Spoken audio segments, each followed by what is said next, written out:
looks like it opens up. Ooh, two kings facing off in reverse. Whoa, maybe in the family. Was there something that went on in the family, Scorpio, with either like a father and a grandfather facing off around the holiday?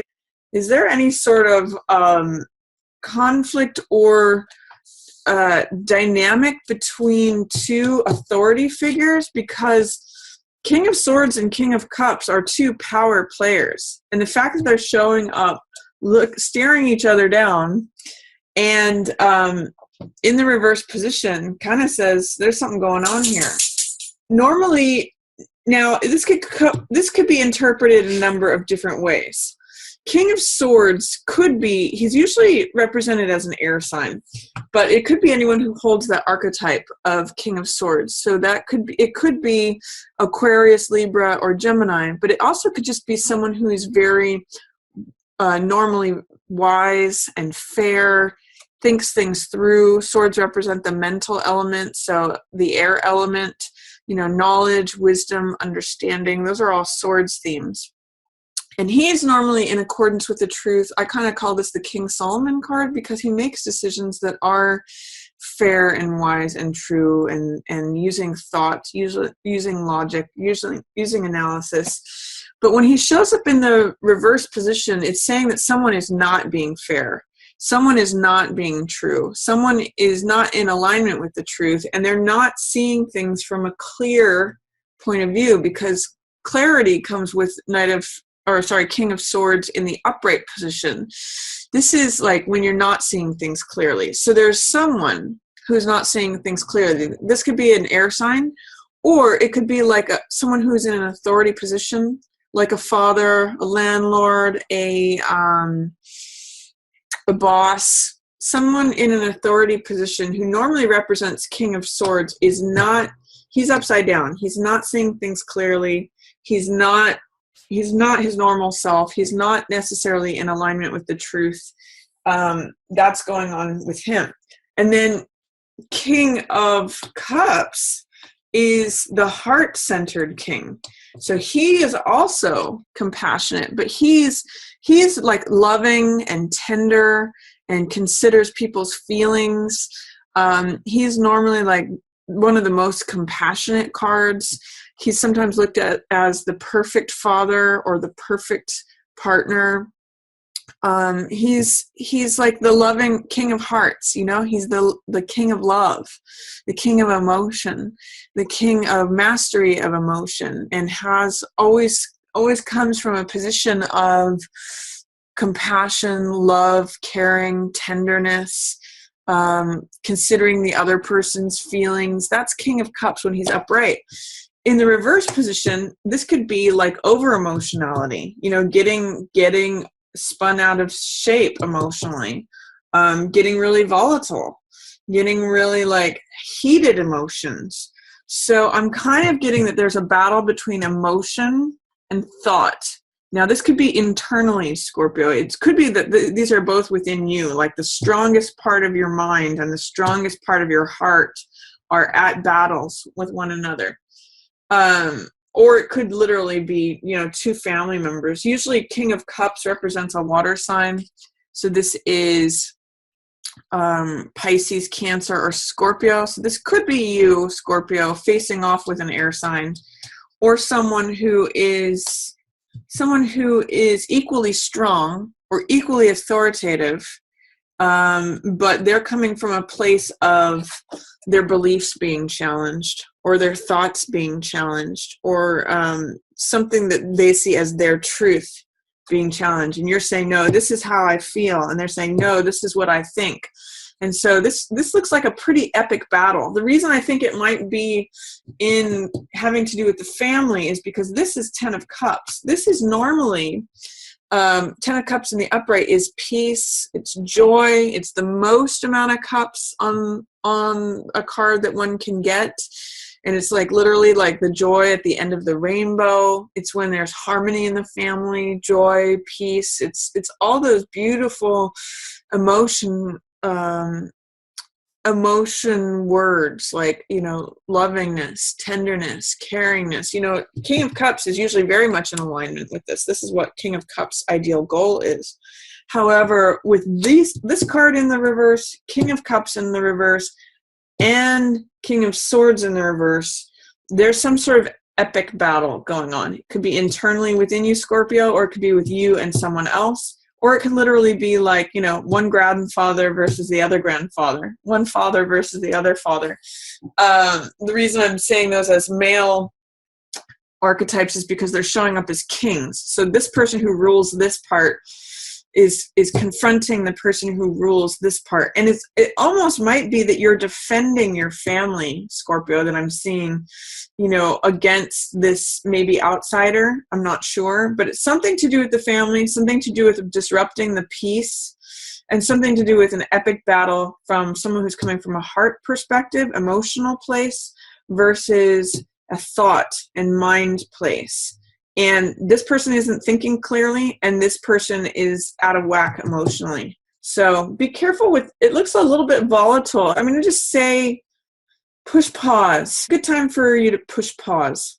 And especially if there's a head-to-head battle, it's a good time to pause and reflect anyway because of that Mercury retrograde. So I'm going to say whatever it is that is happening, especially if there's a conflict in the family or if internally your heart is battling your mind, push pause. This is Knight of Swords, and this is actually about going forward with what you believe, going forward, experimenting and taking risks in defense of what you believe and what you think.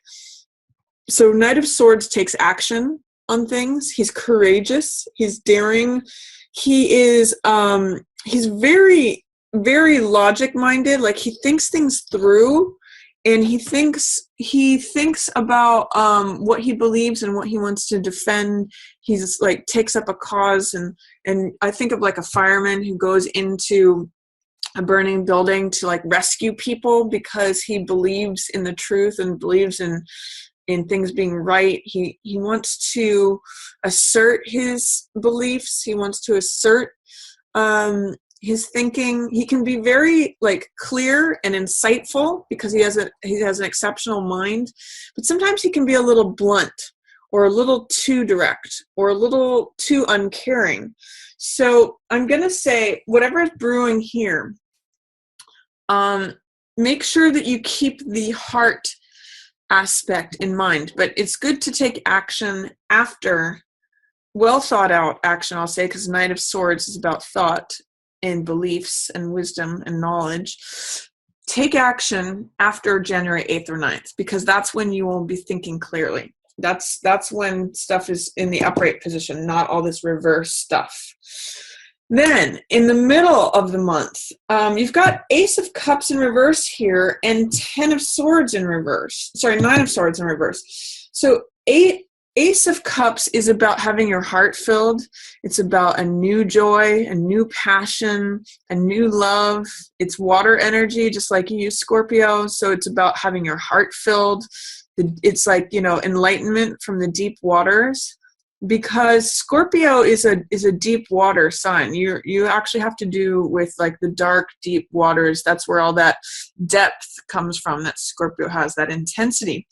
And in this card, we've got the lotus that's blossoming and blooming, which is a sign of enlightenment coming from deep, dark waters. And by the way, it creates joy.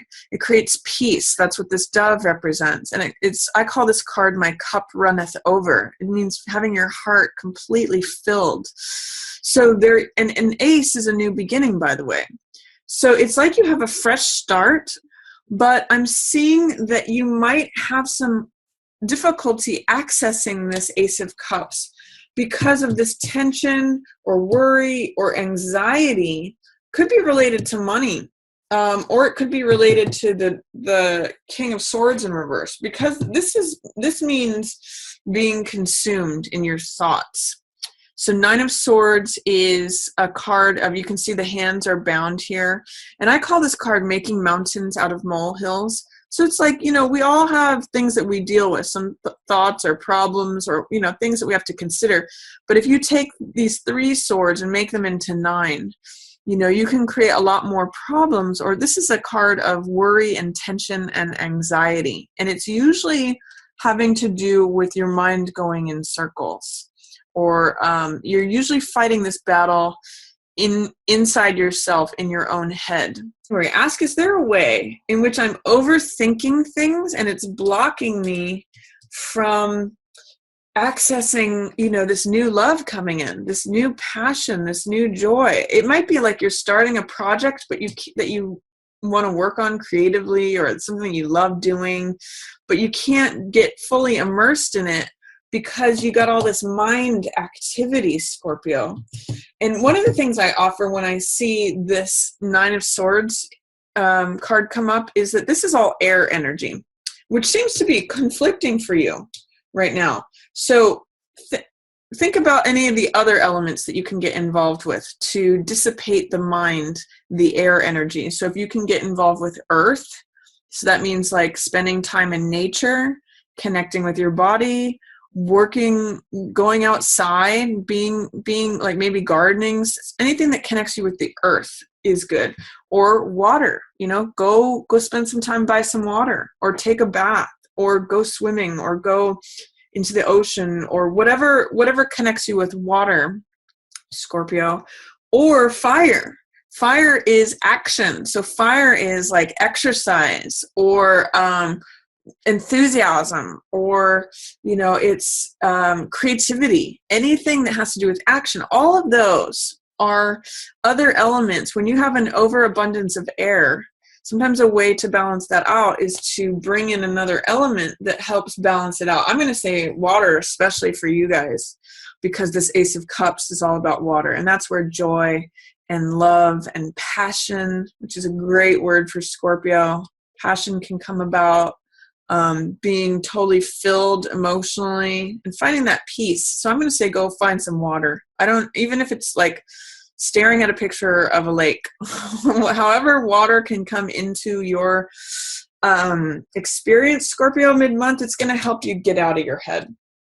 Remember that. If you find yourself in worry, tension, anxiety, going in circles in your head, splitting hairs, making mountains out of molehills, any of that, if you experience any of this like two fists bound, especially regarding your mind or going in circles, overanalyzing, this is a real card of overanalyzing. Connect with water. That's going to help you. And then it could be that some of this worry or anxiety or tension is having to do with not having enough money. Because nine of coins is about self-discipline and having enough money for extra things left over, like the finer things in life. Like you can see she's eating grapes. She's got the 9 coins draped around her neck like this golden necklace. She's got pearls and refined jewels and robes of purple. This is a real luxury card. So it may be saying that you're not getting to experience luxuries in the way that you would like to, that you haven't gotten to a place where you're a little bit worried about having money left over or excess, or there's something that's challenging. It may be that you're thinking too about not being able to do some things that like other people are doing, that you haven't gotten to the same place of having extra money left over to do the nicer things. I'm also getting, Scorpio, with both of these cards in reverse. Both of these are 9s. 9 of air, which has to do with thought, and 9 of earth, which has to do with possessions, material things, assets, all of that. 9s are cards of ending and letting something go. And the fact that they're both in the reverse position, here's absolutely what I'm going to say about the 3 of these together. When you resist letting go of something, a new thing, an ace, this is new beginning, can't come in until you let go of this. So whatever it is that you're thinking about that has to do with things that you own, things that you want to possess, on one of the lower aspects of Scorpio is that you guys can sometimes be a little bit possessive. Not all of you, some of you. It's a low side of the Scorpio trait, but what are you trying to possess and thinking about owning, thinking about having? Is this jealousy happening, Scorpio? Because what the 9 is asking, the reverse of the 9 cards, 9 is letting go, wrapping things up, end of a cycle. So what is it that you're not letting go of that is preventing you from having look at this, your heart filled, your cup runneth over, feeling totally emotionally joyful and at peace and full, intensity, passion, all of that. What's blocking you from having a new passion? The sense I get is if you're thinking about something, overthinking it, and trying to hold on to something that may not be yours anymore, it's blocking you from receiving a new passion. Once you figure this out, Scorpio, and get past it, look at what's on the other side for you. Abundance, prosperity. This is Empress, who is sexually satisfied. She's abundant. She grows. She's fertile. Everything that she touches grows around her. She's about prosperity, abundance, having more than enough of everything.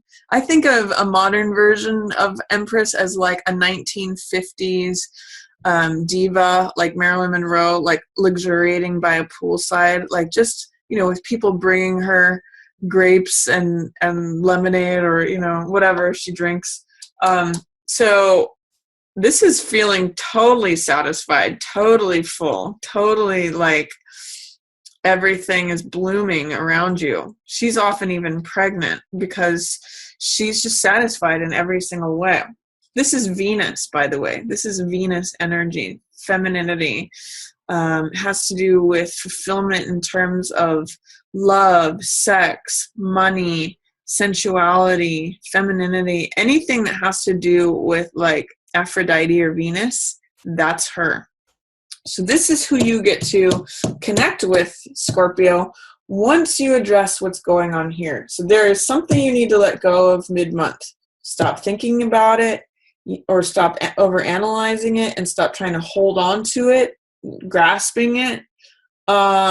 Because once you let go of that, look what comes in, Ace of Cups. And that's where these 2 cards, it's about fulfillment. So I'm going to say, Scorpio, whatever it is that you're needing to let go of, ask yourself mid-month, what do I need to let go of? You probably already know, because the 9's energy are doubled here. So, and guess what else is coming up for you? New love.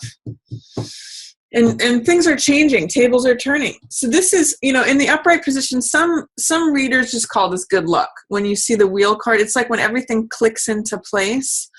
I look at it as like the evolution of time. When time changes things, I look at it as like seasons changing, tables turning. Whoever's on the top is going to be on the bottom. Whoever's on the bottom is going to be on the top. So this is like the tides are turning.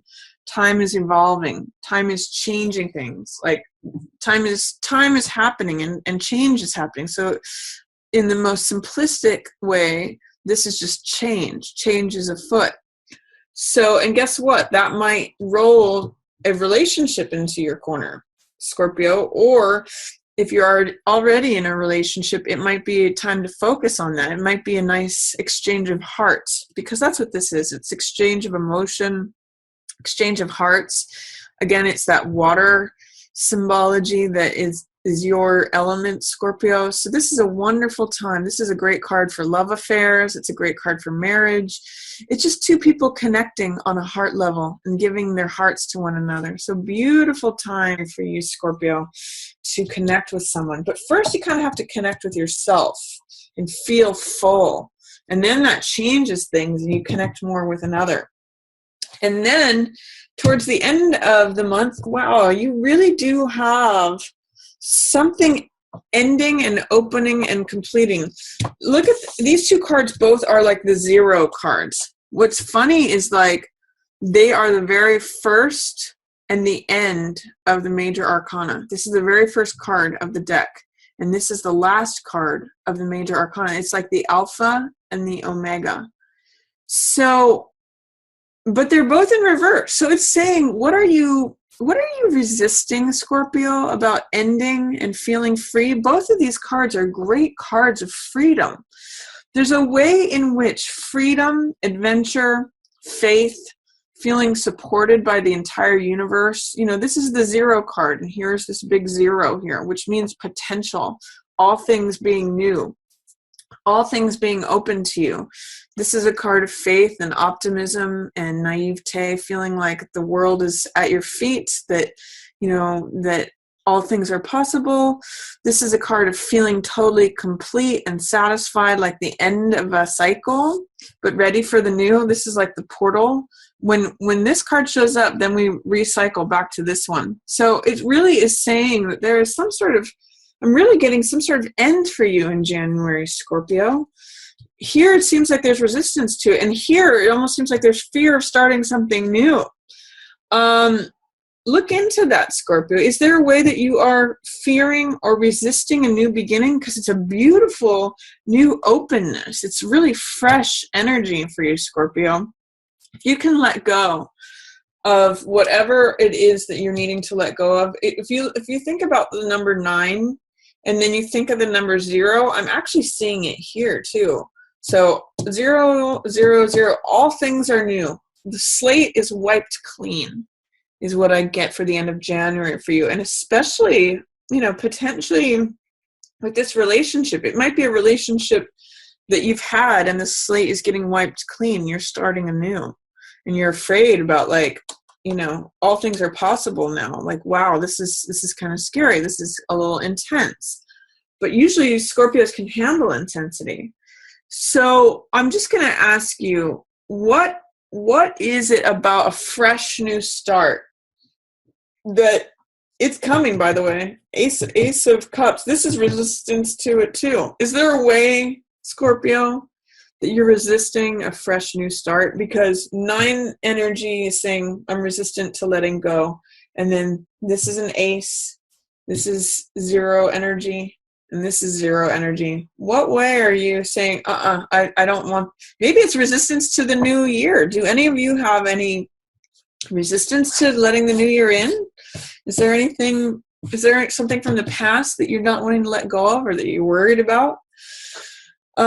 Just questions to ask, Scorpio, but it looks like you've got a new fresh start, especially towards the end of January. If you're open to it, that's going to be the word that I'm going to use for you for January. Openness. How do you connect with being open?